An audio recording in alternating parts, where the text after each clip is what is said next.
sometimes people will look at something and they'll see the surface area of it. Like they'll see the surface area of this whole cube.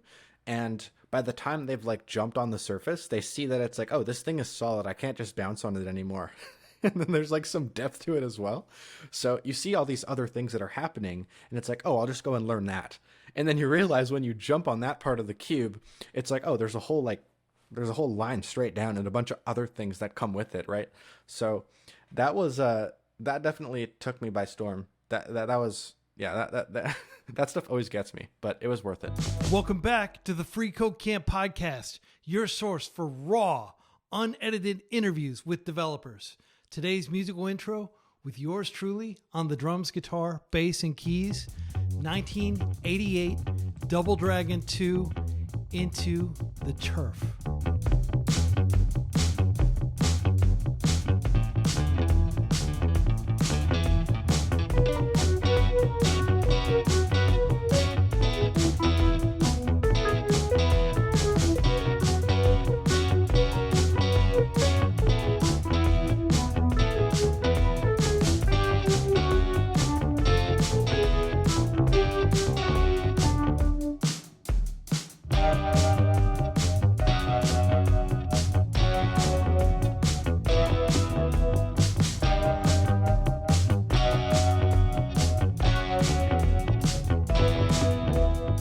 Back to the Free Code Camp podcast. I'm Quincy Larson, teacher and founder of freeCodeCamp.org.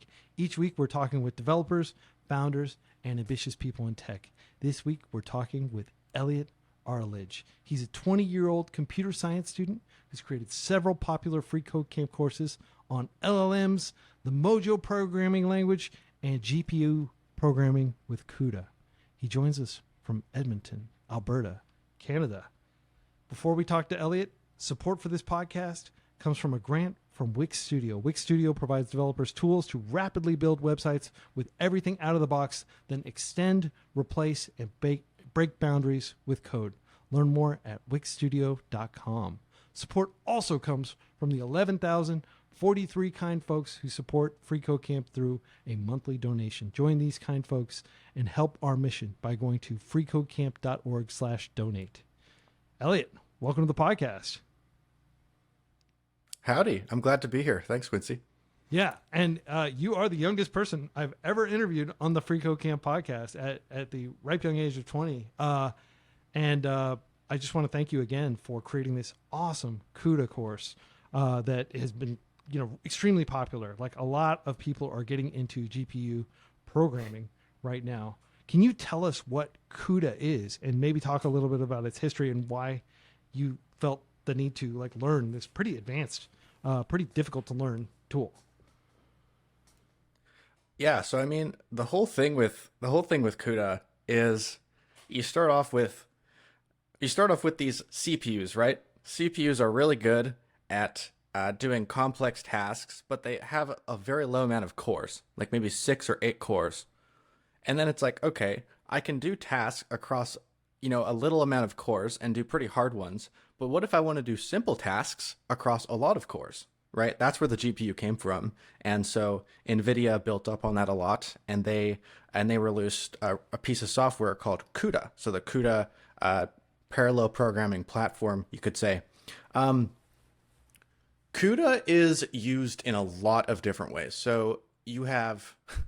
I think my list on this is too long. I haven't even memorized it. It's like you can use it for like cryptocurrency mining, graphics, deep learning, video editing, fluid simulation. Like there's just so many ways you can use it, right? It's just that idea of running really, really fast mathematical operations in parallel. That's the whole point. Yeah. And so just to define a couple terms you used, CPU, central processing unit, what people use, for most of personal computing. Basically, this central processor that really only has one thread. Maybe it's like a multi-core CPU that has like 8 cores or something, can handle a bunch of threads, right? But that's nothing compared to handling thousands of threads. That's nothing compared to, for example, like a 4090. Some of the people watching, you might have a 4090 or a 3090. One of those might have anywhere from like 8,000 to 16,000 cores in it, right? Yeah, and so these are basically quite a big difference. Yeah, these are basically like simpler. They're not as powerful and sophisticated as the CPUs, but by virtue of having so many of them, you can do things like, fluid dynamic simulations where you're like simulating the location of a whole bunch of different particles and stuff like that, which a traditional CPU would just have to batch process all those in order, and it just takes too much time, right? Things that you can do with a GPU in an hour might take days and days to do with a CPU, right? Yeah, exactly, right? It's like if I have say a million jobs to do, and I have 10 different workers that are really, really fast on a CPU that maybe they can work, I don't know, at like speed units 10, and then I have a GPU with 10,000 workers that can work at speed units of like 5 or 2. It's like the GPU is still like orders of magnitude faster than it at these parallel tasks. So yeah, it's crazy where the technology has come. Yeah, and you're right there on the vanguard, like learning how to use this tool. Obviously, CUDA is not like a new tool. I think it's been around for maybe like 15 or 20 years, created by NVIDIA to make like use of their powerful GPUs. NVIDIA, of course, the 3D graphics card company that we all used as like teenagers. If you're like, a little, if you're a Gen Xer like me, like you would just go and you save, many months of like mowing lawns and stuff, and you'd buy a graphics processor, and then you could play quick with like GL graphics instead of CPU processed like pixelated graphics and stuff. It made everything really smooth. Like fast forward 25 years or so, and this company is like the most valuable company on earth, because it turns out for a lot of industrial applications, you do need a whole lot of processing power, and you need that processing power in parallel. Yeah. So they created this language. Yeah. And maybe, sorry, go ahead. I was going to say, like, man, NVIDIA they've just climbed the ladder so high. I looked at the stock yesterday and I was like, oh my gosh, 183% in the last 1 year. They're at around 3.2 trillion, I think now, which is insane when you think about that. And it's like a graphics card and parallel processor building company. They don't even build the hardware. They write the blueprints for the hardware to go and pay someone else to print it. They just build the architecture for it and the software to make it run fast. It's it's phenomenal what they've done. Yeah. And we could talk about it for a long time, because it's an incredibly innovative company in terms of like the way they basically simulate everything instead of actually producing a working chip. They just simulate everything, and they're like, we think this will work. And then they ship it off the foundry, and the foundry spends billions of dollars printing these, hoping that like their simulations were accurate and the chip actually works. And they've had remarkable success with that, and it's allowed them to iterate much faster than traditional chip making companies. So let's talk about what this is good for in terms of building AI systems, which I know is an area that you've spent a lot of time with. Of course, you've created a course on rolling your own LLM from scratch, basically, that's on freeCodeCamp. I've linked to several courses that you've developed in the show notes or on the video description, depending where you're watching this. But let's talk about why GPUs are so important for LLMs specifically. Yeah, so I mean, the core of this all is really just two main operations that happen in these large language models. You could simplify that to just language models, and then language models are based on, generally, like right now, they're based on the transformer architecture, right? So you might have heard the term GPT before. That's generatively pre-trained transformer. And these transformers consist of majorly just matrix multiplies, so matrix multiplication, and activation functions. Now, the reason why CUDA accelerates those so much is because matrix multiplication is like solving a giant puzzle. So imagine you're trying to put a puzzle together, right? And you don't need like one piece that you don't need one piece in order to put another, and you can just do all the pieces independently, and they're not dependent on each other, right? So when you're able to take one piece at a time and batch it efficiently across all the different cores on that hardware, you can do a matrix multiply really, really fast. For those who have done like linear algebra, doing like the dot product of the rows with the columns, like doing like thousands, millions, billions of those, like I think I ran a benchmark while I was doing the CUDA course, and to multiply a 4000 by 96 by 4096 by 4096 by itself, so like a lot of numbers and multiply those. That was done in, I think, like less than a tenth of a second on my GPU down here. So it's insane.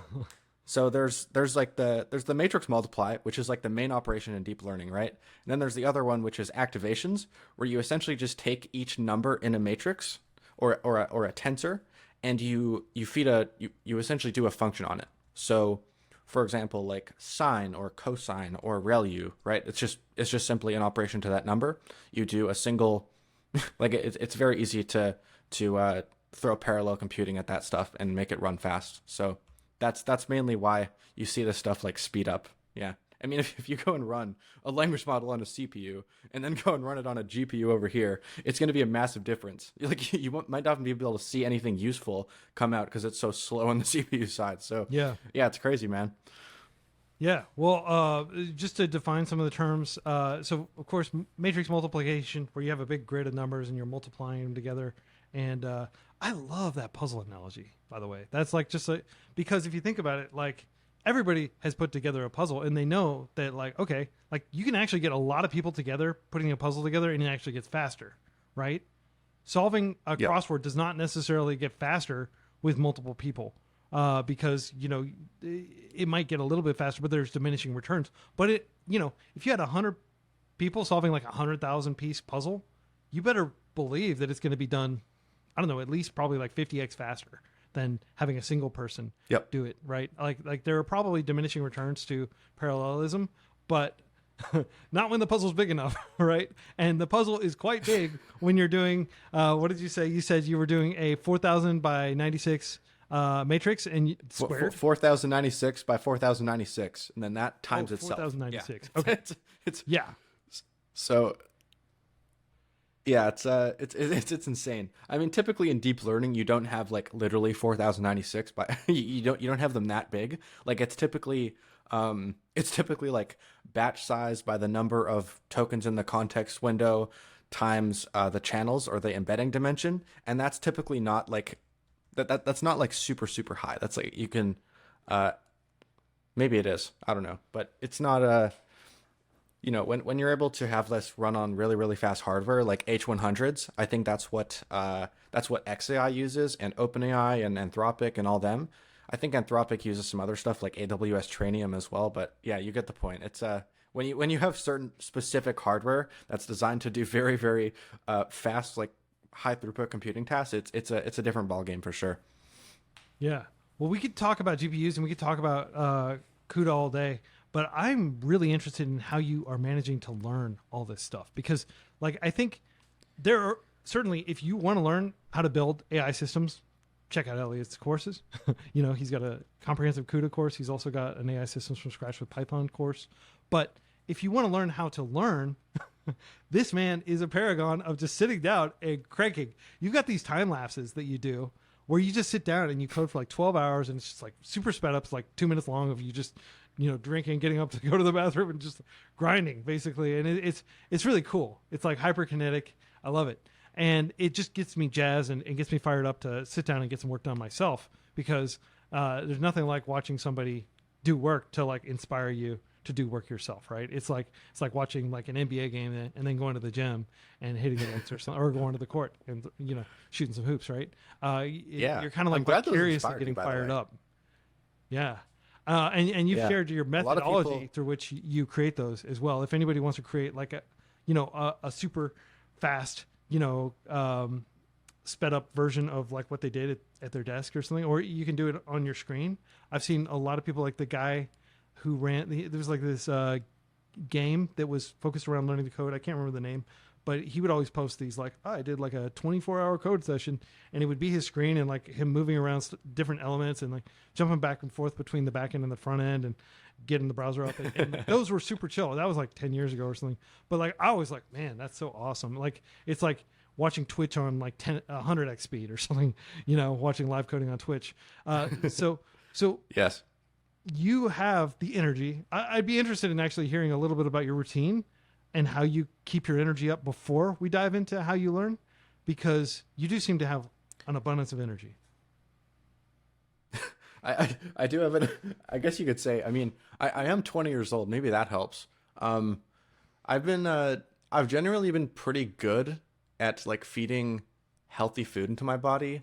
My exercise has not been amazing, but like right now in the past week, I've really started to notice a difference, like a massive difference. I've been like sleeping 8 hours. That's like a superpower. Sleeping for 8 hours, you would not believe, right? So you get these like 16 hours in a day. Maybe like one or two or three of them are spent, doing things and they're just like organizing, and then you get another like 13, 14 hours in the day that are reserved for just like working or studying or your job or whatever it is. Maybe if you have a family, you're spending time with your family, right? Maybe you have like maybe 8 or 10 hours a day to learn. Now it's like you get those hours, you spend the rest of them doing what you can, and then those 8 hours, you have those reserved. Maybe 7.5 if it's like a really, really busy day. But you want to keep it, you want to aim for 8 hours every single day, and that is a superpower. Like every time I try to push it to like 5 or 6 hours, I end up finding that my week is ruined. Like Yeah. I can still get some stuff done, but it's not quite the same. So I would say like sleep is really important. I know like for developers it's hard to get sleep because you're always just your brain is always in that phase of just keep on going and going and going and it'll be fine. I'll just wake up early the next day. Yeah. Yeah. I mean, when You you're gotta trying to get solve a you got to problem, get the sleep, you know? yeah. When you're trying to solve a problem, and you get that monomaniacal focus on solving that problem, like, damn, why isn't this working? Like it can be very hard to say, oh, But it's the I whole gotta go day. to sleep.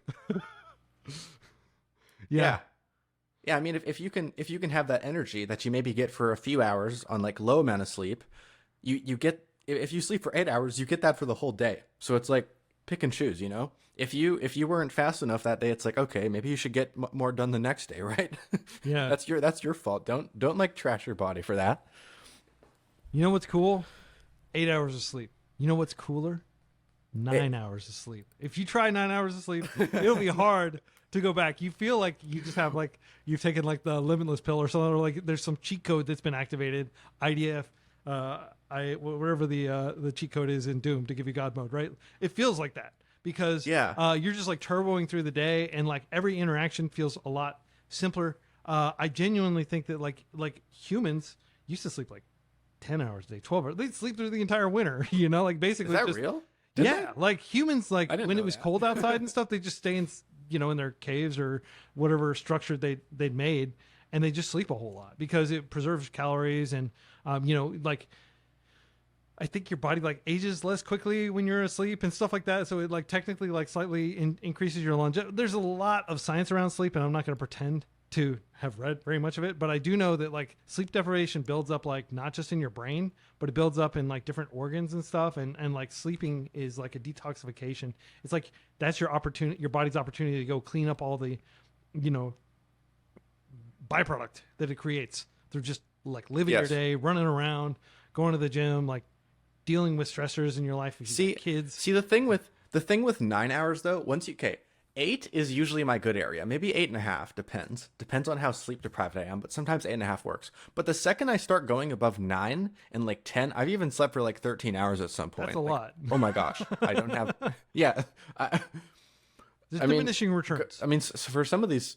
For some of these time lapses, it's like literally 18 hours every single day, and then at the end of the week, you're like so heavily sleep deprived that even 13 hours isn't enough.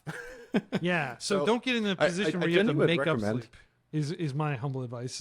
Yeah. No, I mean, if you're sticking to a good routine, that'll generally work. Like it's. I think after a certain point, you get diminishing returns. So after say 9 or 10 hours, you'll start to feel like that quote unquote limitless pill, like you brought up. But after a little while, like after a few hours, I've done this. It feels amazing for the first little bit. Like you're able to get out. You don't need to like stretch or anything. Everything feels so free, and then all of a sudden it just hits you like you ate something that's super hard to digest, and your body's just working, and you don't have like energy to think. It's just weird. Yeah. I feel I don't know if I'm the only one. Probably not, but I usually get diminishing returns with like more than 9 hours of sleep. Well, have you tried napping? Napping, I've done some napping. I think my body doesn't like naps generally. Generally, when I do naps, I find that waking up and getting back into the zone is more difficult.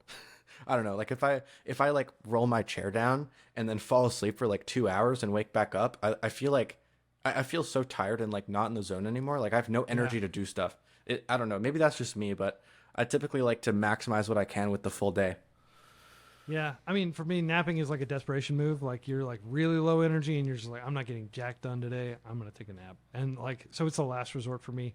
But I wake up and I get what I like to call nap taste in my mouth, and I feel all groggy and like feels like somebody's poured a Yep. bunch of like acid into my torso or something. And I'm just like, ah, you know, why am I awake? Yep. Yep. Yeah, but if you don't keep That's sleeping, exactly if you it. keep sleeping, you completely throw off your sleep schedule. You know. But yeah, anyway, we can Yep. talk about sleep. Apologies to anybody listening who doesn't care about sleep, but it is important. I think you and I would both agree sleeping enough is important. And there are people who are in circumstances where they're just so busy doing things, and it's easy for us to just say, "Oh, just figure out a way to make time for sleep." Like a lot of people, they have elderly relatives they're taking care of. They've got young kids. They're working multiple jobs to try to pay their outrageous rents. You know, any number of things like that. Like my heart goes out to you, but if there's a way that you can figure out how to get your sleep schedule, it'll make it a lot easier to solve a lot of the other problems in your life. It certainly has helped me like figure out how to I mean, even being able like it's kind of like a what do you call it? It's kind of like a chain reaction effect where I don't know if that's the best word. Um, a virtuous circle. it's if you're able to have more energy in the day from maybe like one day you start sleeping like like an hour or an extra hour or two, and then that makes the rest of the day easier to plan. It makes it easier, you know, sort of as a chain reaction to figure out how to optimize better. Like you'll actually have the energy to do that because it'll feel better. So everything will just naturally go more according to plan. You'll actually have more time to figure this stuff out and make your life improve.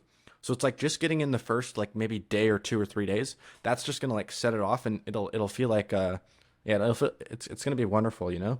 Yeah. So obligatory. But Neither of us are sleep scientists. These are just our own personal anecdotal no, observations. But yeah. So let's talk about other things that you do, patterns, habits you've developed over time that have helped you be yes, able to assimilate this massive corpus of programming knowledge and help you like sit down and actually do it. yeah. I mean, there's typically when I'm going to learn something new, it's you'll often hear this term rabbit holes, where you go down, you have no idea what you're going into. Maybe you've heard some people mention it. Maybe you saw a quick overview from like Fireship or Free Code Camp on YouTube, and you just want to you like head down that, and it's like maybe something interesting will come out of this, right? Those like late night rabbit hole dives, and I find those are typically where I filter out the best ideas. So a lot of I like to put a lot of thought into some of the ideas and the products that I build. So especially on Free Code Camp, like I usually have ended up just at like the educational route of just wanting to share some knowledge with people, show someone how to build something because it was an immense pain point on learning how to go and do that. So you know, starting off with the rabbit hole, figuring out a bunch of these pain points, and then you write them down, right? This is very important. It's a very important part of how I'm able to teach things. Why why people say that I teach things well. I'm not sure how good of a teacher I actually am. I don't know. It's kind of like other people observing and telling me. But yeah, it's when you're able to go through something and have it be difficult to learn and write that stuff down, not just when you understand it, but what you were thinking about before you understood it, then it's much easier to explain things, and it's much easier for people to understand things when it's coming in, right? So when someone has, say, like a PhD in a field, and they've gone all the way up here, and a lot of this other stuff below has sort of dissipated. It's not gone, but it's dissipated a little bit, and now they're just hovering at the top. I've talked to a few people like this, and I've even gone through some courses, and it is yeah, it's a lot harder to learn some things when someone hasn't come like all the way back down. So, just I mean, this is why partially why the LLM course I think was so good. I got a lot of really good feedback on that, is because it was such an intensive like note-taking learning journey, right? Go like I'm not even kidding. I started off with, and this was like probably the best decision of my entire life, is I was heading back home on the train from university, and I was looking at YouTube on my phone, and I saw this video from a guy named Andrej Karpathy. Some of you might know who he is. Yeah, he's a But legend. he was in AI yeah. AI development, AI systems development. Yeah, yeah, that guy's a genius. I don't know how he does it. But I saw one of his lectures. It was like a 2 hour lecture on how to build a GPT from scratch, right? How to build a transformer language model that you can talk to on your own, Windows or Linux or Mac computer, right? Whatever it is. And I was looking at this, and then I couldn't understand like the first 10 minutes of it. And I was really bothered. I thought it was really interesting because I wanted to understand how ChatGPT works. I'm like, I want to understand this. It's so cool. And just going through that and persevering through the first idea of like understanding, how to like tokenize a word and then detokenize it, right? Like simple stuff like this is extremely trivial now, like after you go through it, but just going through those first steps, um, I was like, okay, I understand some of the pain points here.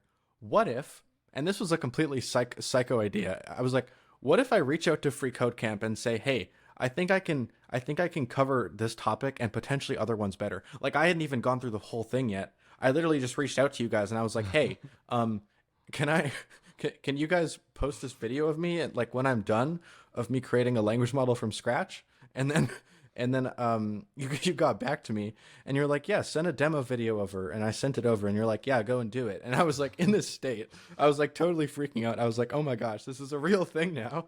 And so I spent the entire summer just speed running, doing the exact same thing of like figuring out tokenizers and then writing down the pain points and then just going forward through the whole thing. And eventually, and it was actually a lot more difficult than I thought. I thought it was going to take 1 month. It ended up taking like 3 or 4 months. But eventually, I was able to get something that had like reasonable sounding English. It wasn't like conversational, but you could understand what it was doing, right? It was reproducing, I think, the Wizard of Oz text. That's what we trained it on. Yeah. And yeah, so like reaching out to email through you guys, that was the best decision I've ever made. Well, I just want to That observe. single point. Yeah. I just want to observe that most people learn software engineering by learning Free Code Camp. You learned software engineering in this case by teaching Free Code Camp. You basically created this educational artifact that you kind of like learned just in time. Oh, I need to learn this topic well so I can teach this course. And I think that's an amazing approach. It's like almost like learning by doing to the next level and like learning by teaching. Like and that Yes. like I've learned a lot of topics that way personally because I wrote like our first HTML, CSS, JavaScript curriculum, the interactive one. Like not all of it was written by me, but a lot of it was. And a lot of things I had to like go back and like really learn the fundamentals so I could teach them. And it's a great motivation to learn when you're like, people are going to be waiting. Like same thing if you're giving like a technical talk or something like that. Damn, I can't disappoint people. I really need to know my stuff when I'm up there. And it provides you with this kind of like incentive, this do or die type. I've really got to learn. So you've lit a proverbial fire under your own body, and now you have to dance or you burn. I don't know exactly how that analogy works, but that's super cool. And again, I just want to thank you again for reaching out. Like we're thrilled that it worked out well. Of course, you were very good with like audio, video, and all that stuff, and you were clearly passionate about the topic. And like we get a lot of submissions from people who are just like, oh yeah. Like I'm going to read what GPT tells me and it's going to be, but like you clearly actually had like a working knowledge of the different topics and stuff like that. And so it was very easy to say yes. And we're so glad we did. Yeah, it was quite a journey. I did the same thing with the CUDA tutorial. I'm not going to lie. Yeah. I did the exact same thing. Andre Karpathy posted a GitHub repo called LLM.c where they train a GPT in raw CUDA. They reproduce GPT-2. This is a like old language model, like predates ChatGPT. It's very very very old, kind of one of the, you could say, original breakthroughs. Like when the GPT-2 was released, everyone was like and then GPT-3 right. Everyone was freaking out. So yeah, GPT-2 it's like was literally a repo where you can. Yeah. And then GPT-3 obviously was also a low moment, but GPT 3.5. GPT-3 was more publicized. Yeah, that's when the whole world was that's like, when whoa. that's when the world changed in like a few months. Yeah, it was crazy. But pretty much the project is you train a whole thing in raw CUDA. So it's just written in like raw C and CUDA, and you just train this thing on like Shakespearean text. So it's I was looking at that and I couldn't understand a single thing that was happening. I didn't understand a single line except for the Python stuff that was going on. And I was like, oh man, I'm never going to understand this. There's no hope left. I may as well stick with Python. And then I don't know, I don't know what it was. I kind of remember some invasive thought was like, let's go and do this. You know? I don't know. I can't even remember what this was, like what the exact day was when I decided that was a thing. But yeah, like I was just like, okay, well, LLM.C is clearly a pain point for me as a beginner, someone who understands how to build neural networks, but not in C. I can build them in PyTorch, but I can't build them in C and CUDA. So I was like, maybe we should go down this rabbit hole. That lasted about a week, that rabbit hole, and before I decided like, yeah, I might just like go and build a course out of this. Yeah. Yeah, pretty much the exact same idea, except there wasn't an actual course to base it on. It was like I have this thing to idolize over here, and it's like let's shoot for something like that. I didn't actually get anywhere close to it, I didn't actually get anywhere close to it, but I got far enough to understand how to like performance optimize, quote unquote, CUDA kernels, the very, very fast functions. The kernel is what runs on the GPU. I learned how to, optimize those, like profile and do all this. And then as well, train a small neural network called an MLP to learn to classify handwritten digits and give a correct output. So you feed in like a 28 by 28 pixel image, and then it outputs somewhere like a probability distribution between like 0 and 9, and it's like pick which one, right? And you pick like the highest probability selection. And I got to train. I actually built that up. That actually took me probably like a month and a half or 2 months to do that part. But yeah, just learning everything and then debugging and making sure data is flowing how I want it to. Yeah, that was quite a learning journey. But that's where you start, right? You can't. So sometimes people will look at something and they'll see the surface area of it. Like they'll see the surface area of this whole cube, and by the time they've like jumped on the surface, they see that it's like, oh, this thing is solid. I can't just bounce on it anymore. And then there's like some depth to it as well. So you see all these other things that are happening, and it's like, oh, I'll just go and learn that. And then you realize when you jump on that part of the cube, it's like, oh, there's a whole line straight down and a bunch of other things that come with it, right? So that was that definitely took me by storm. That was, yeah, that stuff always gets me, but it was worth it. Amazing. Yeah, that's such a great analogy. Just like the notion of like, I think a lot of people bite off more than they can chew. Their eyes are bigger than their stomach. Oh, how hard could that be? And then they like realize, oh, damn, there are a lot of dependencies here. There's a lot of stuff, and that's where a lot of people stop. A lot of people jump on the cube and they're just like, damn, my legs hurt. What the heck? Like this isn't squishy at all. Yep. Like here in Dallas, Texas, where I live in Plano. We had this like the world's largest bouncy castle, and the entire thing was massive, and like you could climb on top of this giant hill. Basically, there was like a giant bouncy castle hill, and you could stand there and you could like see for like miles. Like and the whole thing was surrounded by like bouncy castle stuff. And I took my kids there, and it was just this phenomenal kind of like invigorating experience. I think it's called like Funbox.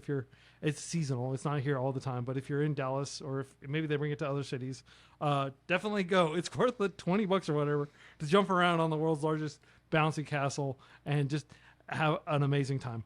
But like when you describe that cube, like there were lots of points where I was like, oh, this looks really easy. It won't be hard at all to get up there. And what ends up is like I'm like kind of like crawling very meticulously to try to get up there. And so that kind of reminds me of like, if I want to grok something deeper, right?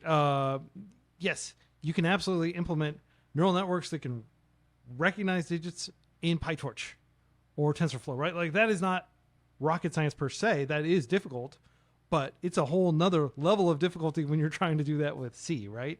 And when you're trying to do that with CUDA. I think that's a pretty standard, like kind of like first programming assignment. I think several curricula, several like MOOCs, massive open online courses, like they'll use that as one of their early assignments, because it is a really good way to like just quickly get a feel for training something and actually having something that works. A predictive engine I guess would be what it's called, where it or predicts or it figures out what digit that's likely to be, and it does that probabilistically, right?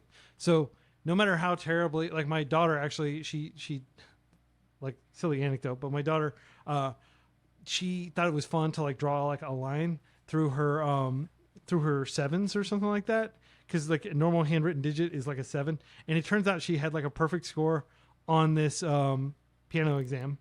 But one of her questions, she thought she'd draw like a fancy 7, and it looked like a 1. And we all looked at it. We're like, that's a 1, right? And she was so upset that because she tried to make her 7 fancy with the fancy digit, like it just wasn't recognizable. Anyway, that is like a silly story, but that was like devastating. That was like an entire afternoon of gloom over her trying to make her numbers too fancy and them not being intelligible by humans. So even with humans, there's a little bit of fudge, right? Like if you've ever tried to read the handwriting of your physician when they're like prescribing you something, doctors famously have terrible handwriting. And so like maybe like an AI system that can interpret that would be very useful. And I'm sure there are plenty now. You just get a quick like screenshot of it and then send that over. What does this say? Yeah, we should have taken a photo of it and just put it as GPT-4 and been like, hey, what number is this? And that would have just crushed your dreams even more. So I love your approach of just grabbing something and like drilling in. And of course you hit that wall, you hit that hard surface that you're jumping on, and you realize it's not giving an inch. And this is going to be like, there are many walls. Yeah. There are many walls. There's not just one. So do you have like some sort of like approach to when you hit a wall? Like obviously if you think about it like a literal wall, you could try to climb over it. You could try to walk around it, and maybe the wall ends at some point and you could just go around it, right? You could maybe dig under it. You could try to like, juggernaut right through it. But like how do you approach it when you hit like a wall and you suddenly realize, damn, I'm out of my depth? Usually I'll get really sad and go on YouTube or Discord or Twitter or something and not look at the problem for like an hour. That's usually a sign where it's like, I'm done with this. Well, you can go over there. I'm not going to look at you. And then it comes, I don't know, it might be like an hour or maybe like a 2 days or something. And I'll come back and I'll be like, wait, I think I might know how to do this. And then I'll like tinker around and do some more stuff. And then eventually after enough cycles, it typically works. I mean, a lot of people see me as disciplined. I'm not that disciplined, I like if there's something hard that comes up, I'm not just immediately going to like solve that the day of. There's usually like a lot of procrastination. So, like nobody's perfect. But just to like, I guess, get to the point, in terms of how I am able to address things.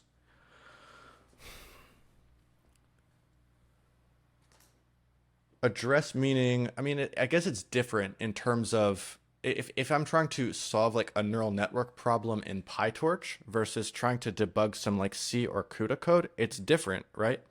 Typically, you'll get different types of issues when you're working with Python versus when you're working with C. So with Python, I use a text editor called Cursor, right? I mean, okay. you know what this is. Cursor is like an AI amazing. Empowered editor, right? Yeah, like you have it's a fork of VS Code. So you have your files on the side here, and then you have your code. You have your code at the top, and then you have your terminal, which you can like flip up and down. And then you've got the chat box on the side, and you can select which model you want. So there's like OpenAI O1, there's like Claude 3.5 Sonnet New, there's like all the different ones you can use. I typically use the Claude 3.5 Sonnet ones. They're just like the best at coding. It's not even close. Sometimes O1 is good, but I generally have had good experience with the Claude. Yeah. So I'll typically like look at a file. I'll try to infer like with my own brain without using the AI to think for me. I'll usually look at it, be like, what's wrong here?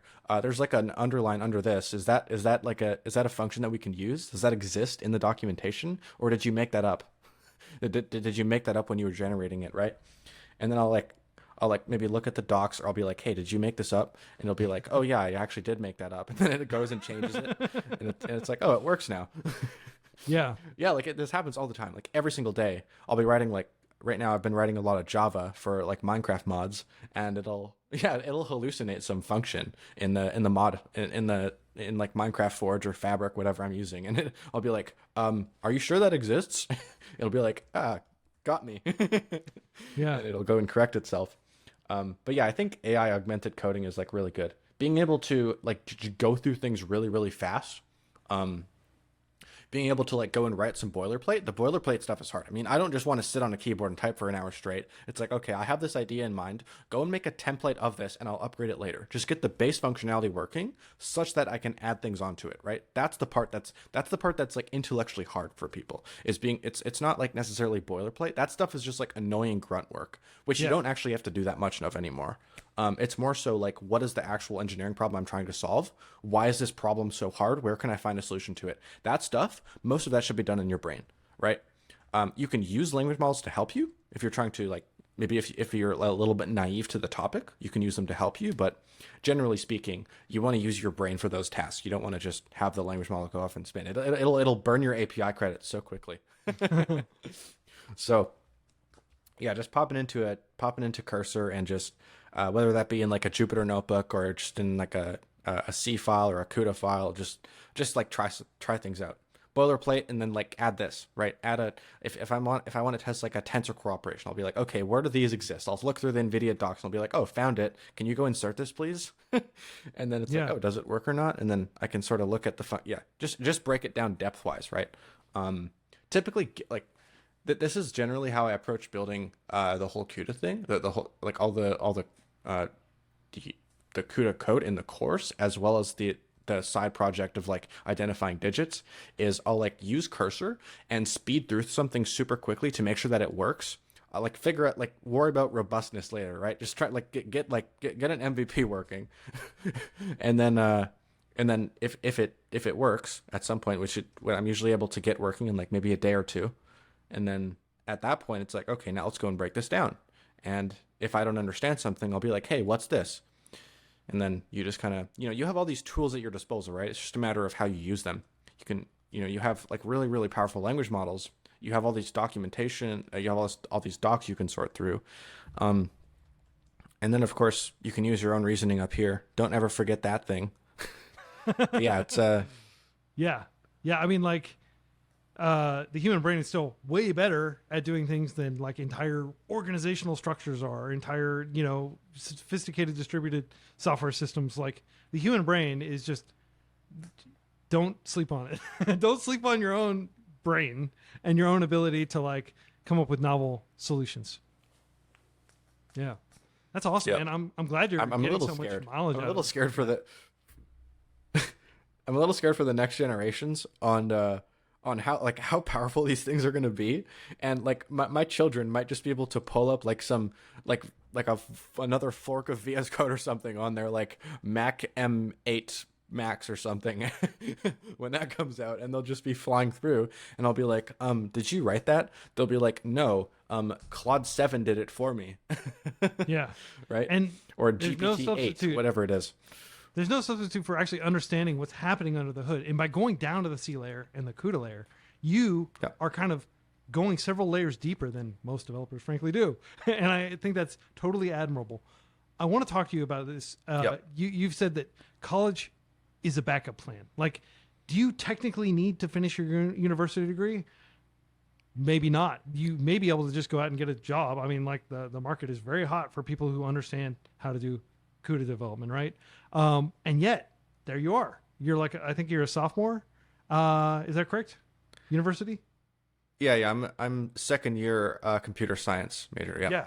And so, yes. Can you contrast the kinds of things you're learning through your CS degree? And I will just preface this with saying, like, I'm a huge advocate of going and getting a computer science degree. Unless you're mid-career or later in life, it doesn't necessarily make sense to go back to university. But if you have the means to study a subject at university, you should study computer science. I strongly believe that it's the most remunerative, most flexible Swiss Army knife type degree that you can get if you don't know what the future is going to hold. So I'm sorry, I'm like biasing your answer probably, Elliot, and like putting my all my like beliefs on the table. But I genuinely tell people, like, you'll hear people trash CS degree. Oh, they're teaching all this old stuff from like 30 years ago, 40 years ago. Like everything that is new is built on the old stuff, right? Like SQL, Python,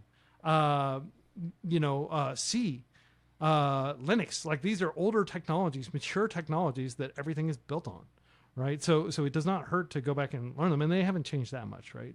Over the like a lot of the concepts in play. Yeah, I mean, I generally think that with the CS degrees, it's less of teaching the old stuff. I mean, of course, you need to learn C, you need to learn Python 3, you need to learn, SQL, whatever it is. I don't think it's a matter of learning the stuff. I just think it's a matter of how they teach it. The methods for how they go about teach, like the labs, for example, they'll give you like a take-home assignment. Maybe that's not very fun to do, right? I mean, maybe that's just like preparing you, doing your chores, so that if you don't have fun tasks in the future, you're preparing for that. But I mean, based on the two, I guess I've had like technically 1 and a little bit of years, because the new one just started the second year. Based on my experience, I mean, for beginners, for people who have never learned to code before, I think it's okay. But if you're really serious about it, I think you can do it faster. And by understanding that doing projects and just experimenting and tinkering with stuff literally all day is like a faster way to go, I think you can just completely blow the CS degrees out of the water. Yeah. Yeah. So I guess then my question would be like, are you planning to finish your degree? And I don't know if your parents are going to listen to this, and hopefully they're not going to be like, what? But I have to be careful. Careful with what I say here. My dad's going to watch this. He's going to be like, hey. No, but like, let's say hypothetically, like Microsoft or some other big tech company, or just like a more specialized company that like a game dev company or something, like reached out to you and they were like, hey, would you like to do an internship? And then after that internship, be like, hey, would you like to stick around and just work here and not finish your school? Because we'd rather, like, employers will always try to, like, if they think you're ready, they're not going to like want you to be dividing your focus between school and no, your work, because it's either full time or no time, right? Yeah. I mean, they might. There's like night school, and some schools will even pay for you to go back and get your master's and stuff like that. But like, I think right now, with the rate at which things are moving in AI and the amounts of money involved, frankly, like companies are going to probably demand that you have like a sole focus, or they may not demand it, but they're going to definitely lay it on. And every time they talk with you, you're still doing that school thing, so like, let's say hypothetically, like you get an internship. I don't know if you've already like lined up internships. You're pretty early in school, but let's say hypothetically you do an internship and they do want to convert you into a full-time employee. How tempted would you be to leave school for industry? Absolutely. 100%. 100% tempted successfully? I mean, like, just talking right now, I have a few opportunities, but nothing is like guaranteed. It's not like guaranteed. I mean, I don't know. I have to be careful with this because like right now we release this in like whatever it is, like a few days, a week, whatever it is. And that might change in the next like week or the next month or the next year. And it might change a lot. Yeah. So, Well, I've had friends whose right now offers have literally been rescinded after they like left their job and like were like doing this stuff, and they got, severance and all that stuff during the big layoffs and stuff like that. So nothing is guaranteed.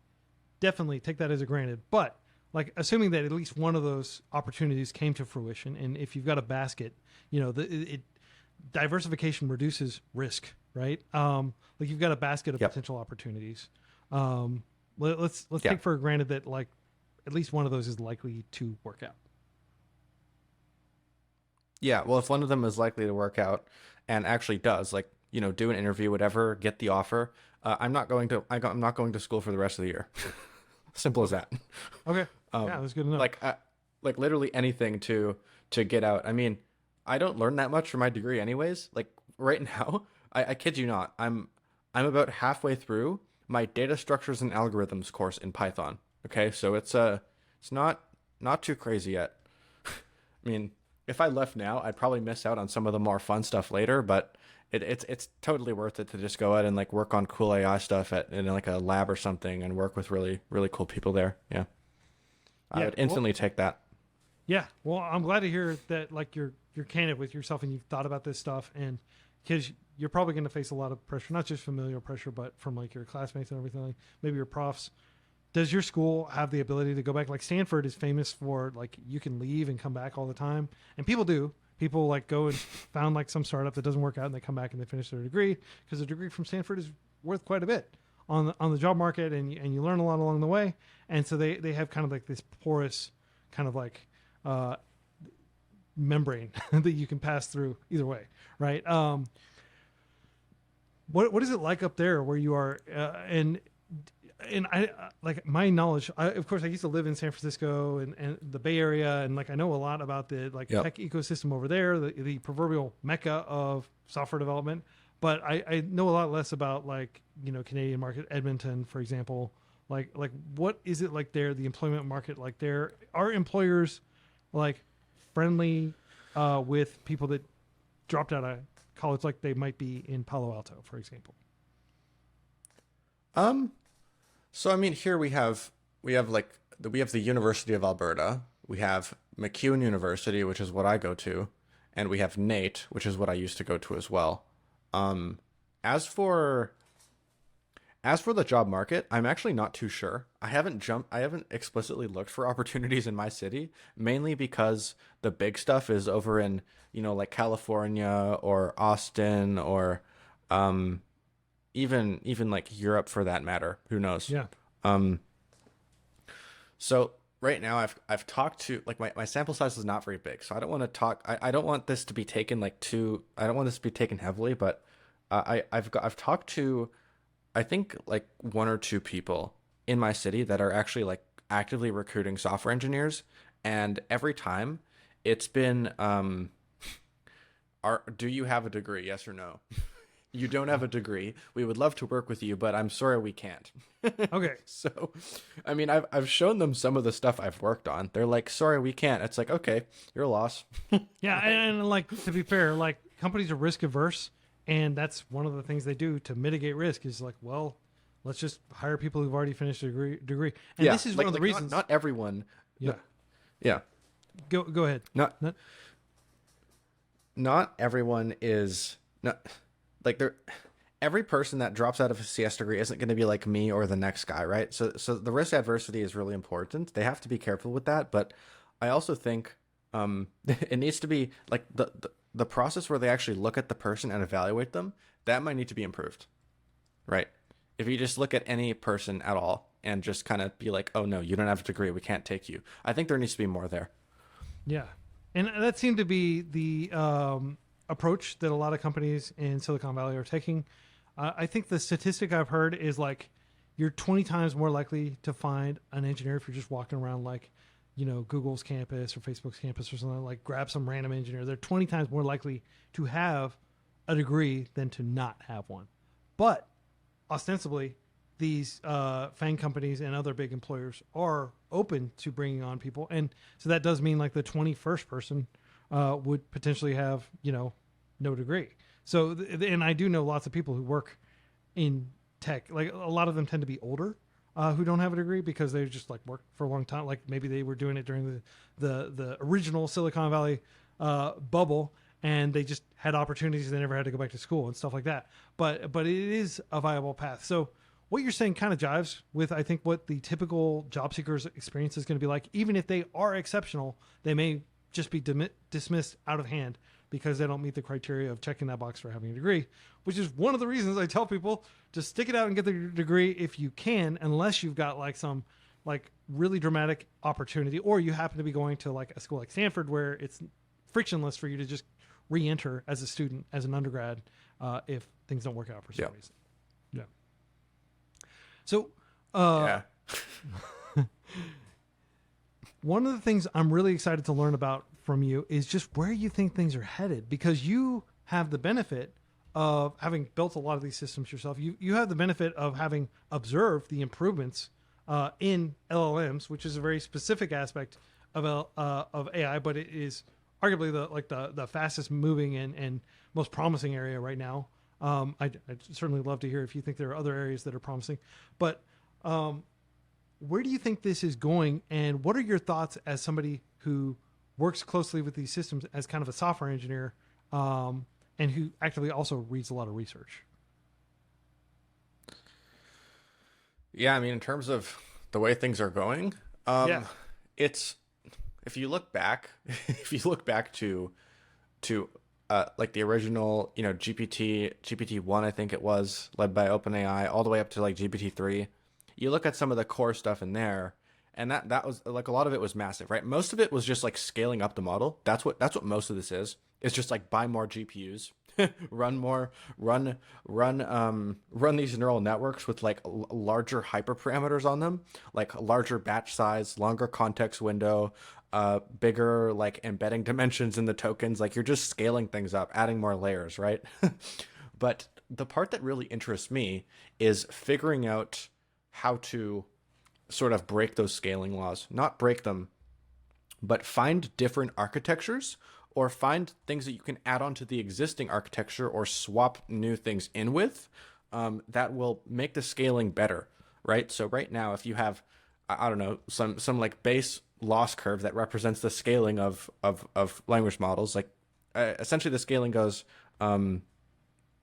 you can predict with very high precision what the loss will be given any amount given the model size and the amount of training data you feed into it, right? So this is essentially the scaling laws that OpenAI and Google have talked about and released, and it's mainly just scaling up. It's basically scaling up the model, right? But if you add new architectural hacks in, like for example, for those who know the attention mechanism, if you're able to like find a better attention mechanism that does the same job but is like maybe more efficient, then you can put more layers because you can fit more attention mechanisms in the same model size, right? Or you can get like more learning and quote unquote intelligence done per token that's predicted. Then ideally like that's something you want to like push into your production models, right? So things like GPT-4, I mean, it probably has some. It already has all these in it, right? Maybe GPT-4 doesn't. Maybe GPT-5 will. Who knows? But mainly, I look for how do you. So there's a few things, and I vaguely remember this, but it's improving the quality of the data. So this is number one. When you're training a model, you want the data to be as high quality as possible. If it encourages active thought, if it encourages the model to behave in a certain way that it produces better outputs, that's a really good thing. You want your data to be super high quality, and that's a difficult problem because it's hard to generate a lot of very high quality data. This is very expensive, right? This is why they pay contractors like millions of dollars to build this stuff. And then there's architectural hacks. So I have a ton of research papers on like how can we change the transformer very slightly and just make it, maybe it will like reduce noise or something, or it'll capture like a different type of pattern, or this little hack is more powerful, whatever it is. I like to look for stuff like that because it sort of hacks around the scaling law a little bit. It makes the scaling better. So you can get the same amount done with a smaller model, or if you keep the same model size, you can get an improvement in performance, right, or intelligence, whatever you want to. Yeah. I guess evals is the proper term. It wouldn't be the intelligence because that's hard to like really quantify. It's more so the eval performance. But that's a discussion for another day. Then there's, I don't know, there's like tokenizer. There's like so many different things that I look for. It's not just the neural network. It's not just the data. You have to consider everything, right? And when you find a bunch of things that hold up and you aggregate them into the same model and that holds up, that is like, that is what these like new model releases look like, right?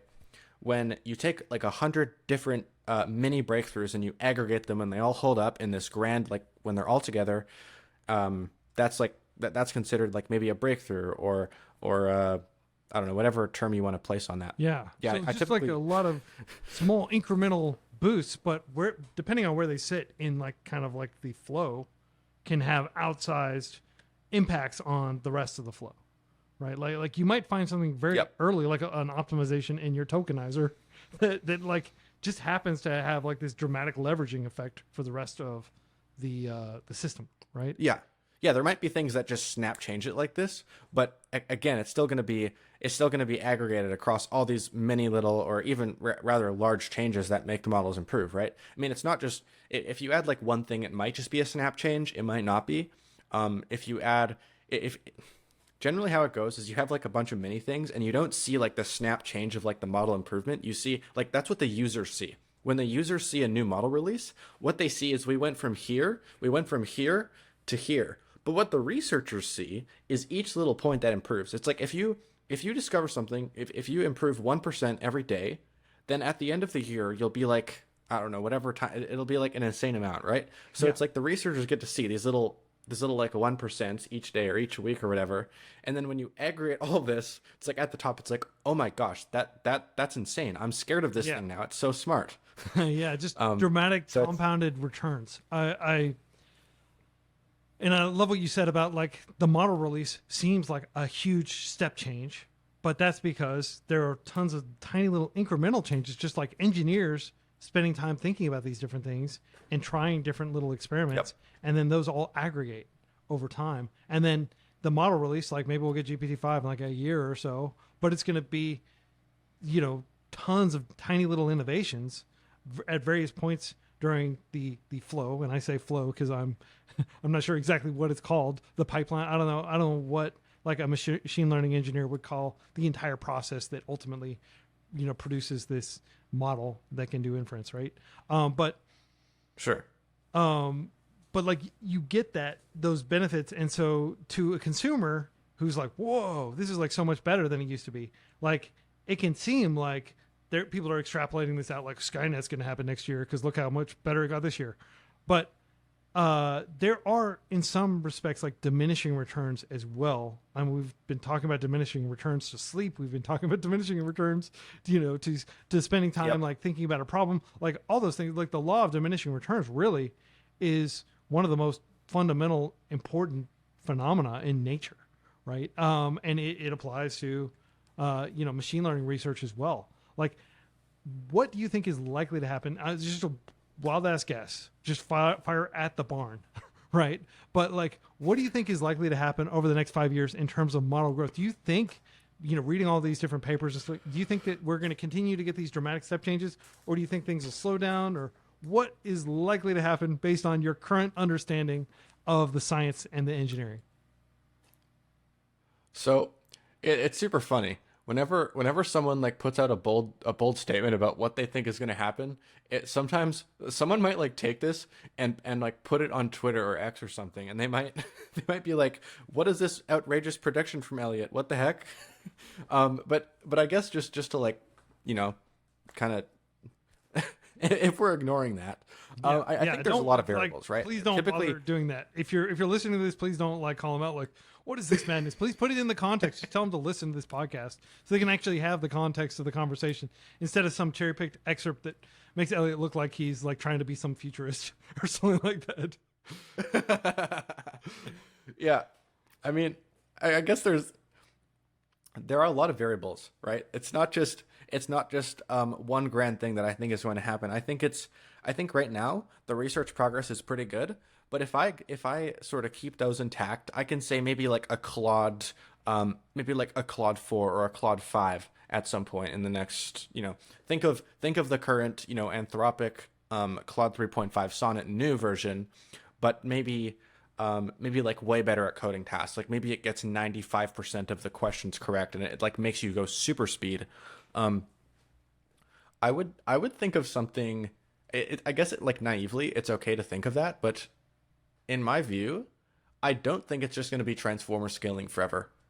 It takes a lot of compute to get a really smart model. I don't think you'll just be able to scale GPUs forever. I think there's going to be much more efficient ways to get similar tasks done. So instead of just taking the classical like GPT for whatever next token prediction and just trying to put as much intelligence as you can into this text as it's sampling like next words, I think that is that's easy to work with, but it might not be the best way, right? Yeah. So when you take things like for example the cursor text editor, when you have these like super accelerated researchers who are able to make like rapid progress because the AIs are literally helping them write code faster, those AIs improve when they write better ones, and it's like a recursive improvement, you could say, and then not just applying that improvement, that exponential improvement to the transformer itself, but finding some other architectures like different, like not the transformer, like throw that away, or don't like discard it entirely, but maybe take some ideas from it and then try something else, right? I think there could be a lot of exploration and potentially very good opportunities in there. Again, that's like it's like completely dark. Like you cannot see anything. You like don't know where you're going when you start navigating that territory. There's like not that much literature on it. Yeah. But when you start navigating into that, there's a lot that could be explored. You don't know what the potential is, right? So Yeah, I think so- when you're so- able to like test things really quickly with like fast text editors like Cursor, you're able to find these other like non-transformer things more quickly. And I think if we get something like that, which I think is likely to happen, we might see something completely alien, like even more alien than the Transformers right now. Yeah. You know? Yeah, and it does feel almost like you're talking to an alien when you're talking to GPT 4.0 or Claude 3.5. Like when people see these AI movies and they see like the robots taking over or whatever, like that's not Transformers right now. The Transformers they take some input and they have all these tokens that are attending each other, and there's like lots of features being dissected, and eventually it just spits out like what's the most likely what's the most likely to be the best answer, like the next word I want to predict, right? Yeah. It might not be like that. That's not what these robots are like, right? These robots they're like conscious entities. They have these recurrent loops in their brain that are like going back and forth, and recurrent neural when you're networks studying like something, humans' brains, not like LLMs currently. yeah. Yeah. Yeah, so when you're looking at like a hard math or physics problem and you can't quite understand it, you're sort of like bouncing back and forth, sort of like questioning. It's not some like high level feature that you're just like drawing and pointing an arrow to. It's like you're going back and forth, and eventually you after enough thinking and practice, you arrive at some conclusion that will probably hold itself, right? Yeah. Or some way to reason and make sense to your brain. So I feel like something like this, where you have these recurrent like back and forth, maybe it'll be something other than recurrent. I don't know. But I think there's some potential there. Well, it's exciting to hear that you think that the tools we're building now, these LLMs, may help us discover other branches, other paths toward getting like even more powerful systems going. So these may serve to accelerate us arriving at more powerful systems, right? That's really cool. I have one last question for you. I want to be mindful of your time. You are somebody who does read these papers. Like, I don't know many 20-year-olds who hang out and read like, academic papers about different, pioneering technologies, because everything is usually written about before it's implemented. So you can kind of see where things are going by reading the papers. How do you approach reading academic papers? Because isn't it like super duper intimidating? Yes, it is absolutely super intimidating. I remember like some of my first ever papers that I was trying to understand and just parse a little bit. It was definitely really scary when you go through the thing and you're sort of you're just like scrolling it, not just like trying to, brute force read top to bottom, but you just look at the thing. It's like, okay, what am I dealing with here? And you see all these like formulas and stuff and all these weird math expressions, and you're like, what the heck? No. And then you click off. It's like, no, thanks. But I guess just kind of going through those, I don't like right now, I don't currently break papers down to the depth that I would want. Majorly because of time. I don't have time to just go through AI papers all day. But I do what I can with them, right? Like if I'm going home on the train or the bus from school, I'll like whip out my binder and go through like a paper or two and just skim over it, get the idea, try to like ask questions about it.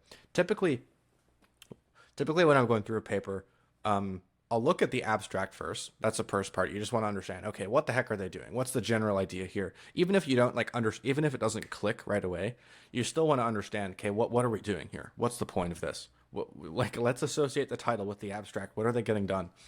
And then you go and look through the sections. You just look at the bold text, like introduction, related work, like what experiments, results, like all this, right? You just look at all these sections, and you look for keywords, you look for bold words, maybe images, and you try to understand. You get some more context, right?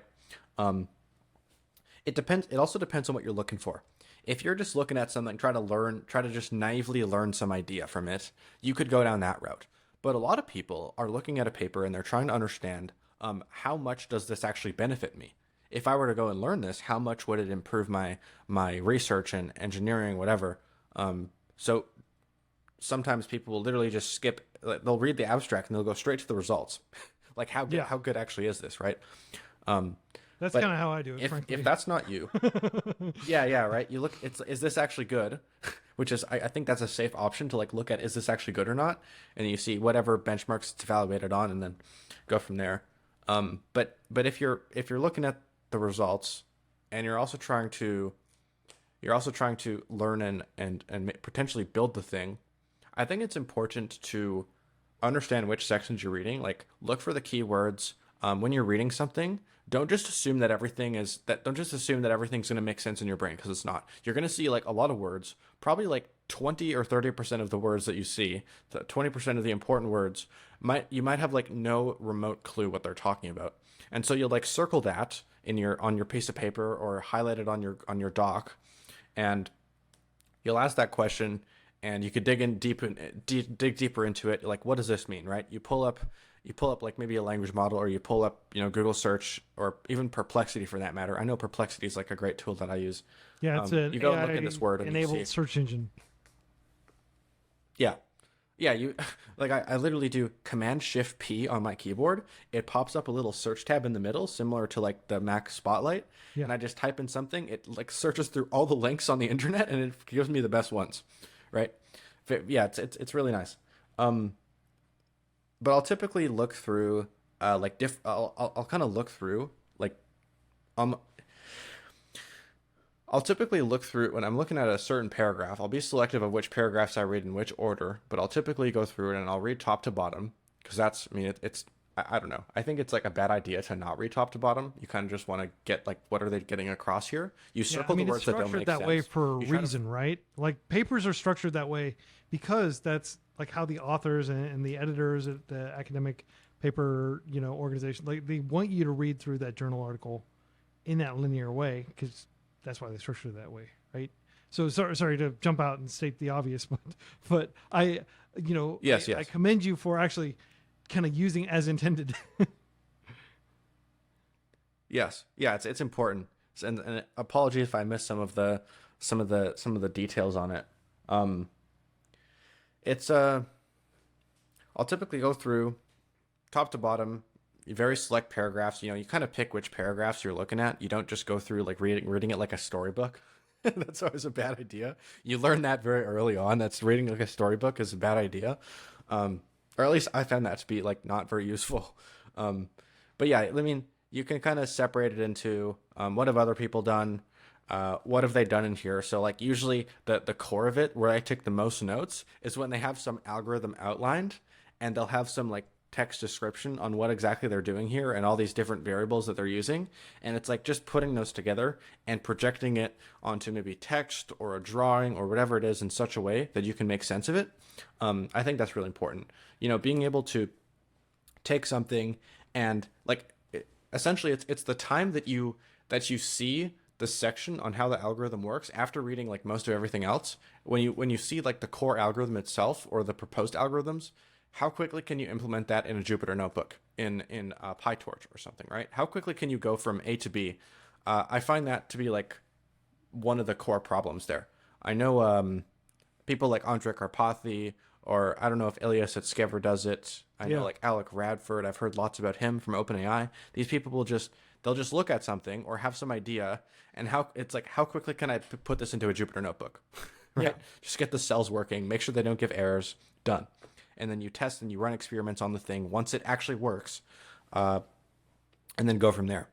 So I guess it does vary depending on the types of papers you're reading. Some of the papers I have are like very heavily like CUDA performance based, and then some of them are more like maybe data based or like not data based.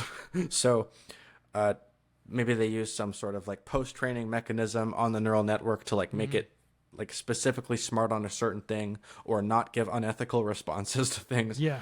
I guess it depends, but I usually hold the structure that it's like search down depth wise like a tree. You start from the top, organize some way to the bottom. It's not just going to be one size fits all, right? So a lot of this is like me kind of hand waving, throwing vague terms around. A lot of it is like you have to figure out what works best for you, but this is like, to my knowledge, what I find is like the easiest. Yeah, and I imagine as you gradually get more and more kind of background knowledge and like more familiarity with the field that you're studying, then it becomes much easier to tease out what is actually interesting and relevant here. But for a first paper, so your course Intro to LLMs that you published a while back, you have 3 academic papers that you include in there. The famous attention is all you need paper, a survey of LLMs, and QLoRa, efficient fine tuning of quantized LLMs. So would you say those 3 papers are a good place to start? Like if you just want to just kind of dip your toe into reading academic papers that are designed for scientists and people that have PhDs and stuff to read, not designed for lay people to necessarily read, but aspirational paper readers can start with those. Mm-hmm. Yeah, I think times are changing very quickly. Like there's always new papers coming out every day, so it's hard to specifically say that those will be the papers that hold forever. I still think like that might not be the absolute best choice I could have made, but I think they're pretty good. And I'll give my reasoning for that. So you have attention is all you need, which is the core of the actual thing that I'm teaching in the course. It's like, okay, this is what everything is based on. Learn this. This is important. And then you have a survey of large language models. So for people who just want to look at different trained language models and see how they compare, and just get like a rough, like high level idea as to how things work, and not get super technical like we do in the Jupyter notebooks in the course, right? Like that stuff. That's what the QLoRa paper is for. So QLoRa, it's no longer just like super high level, but it's more so you add like this special way, this super efficient way to fine tune and quantize and fine tune existing pre-trained language models, and you specifically I don't want to get into like the technical details of it, but it's you have like a smaller matrix that you do operations with a larger matrix, which is the bigger network, and then you essentially you're able to be very efficient about how you train it, because there's less operations being done. You're not training the whole thing, like updating every single thing in it. It's just you have this smaller thing that you're multiplying into this bigger one, and there's a smaller section that you're actually modifying there. So it's a lot more efficient. And when you quantize it, which is another technical thing, where you quantize is like when you go from FP32 weights to FP16 or FP8. Basically, right, like kind of breaking it down like to massive performance speedups. Bits. Yeah. Because quantization is something we do in music, for example. If you're not a very good drummer, you can fix your drumming by quantizing. I don't do that, but it is a shortcut to making your drumming sound better. So thank you very much for sharing these many insights about drilling into these papers. I'm going to encourage everybody listening to check out Elliot's courses, of course, which I've linked below. You can definitely read more about him. You've got a really cool personal webpage. Shout out to maintaining a personal webpage in 2024. I encourage everybody to go out there, purchase a domain, and own your own destiny, own your own real estate on the internet by building a personal webpage like Elliot has done. And man, it's just such a pleasure talking to you. I like all your balanced takes on a lot of these different aspects of where things are heading. I love your, your like cautious optimism, I guess, about like how fast things are going to progress and how things are going to improve. And you have to be careful in this field. Yeah. Yeah. I mean, there's a lot of hype out there, but there's a lot of freaking reality too. Like these tools are very useful. I haven't used Cursor yet. Like I mainly just use, LLMs for like developing things kind of conversationally. But that sounds like a really cool tool. I would encourage people to learn more from Elliot and keep checking out this podcast. And I'm going to have a lot of other luminaries and prodigies, if I may go so, people that are precocious, they're like wise beyond their years, like Elliot on here. And we're going to just get like a great cross section of smart folks. Elliot, I'd love to have you back in the future to talk more. Maybe in a year or so, and like depending on how quickly things may move, maybe sooner. Yep.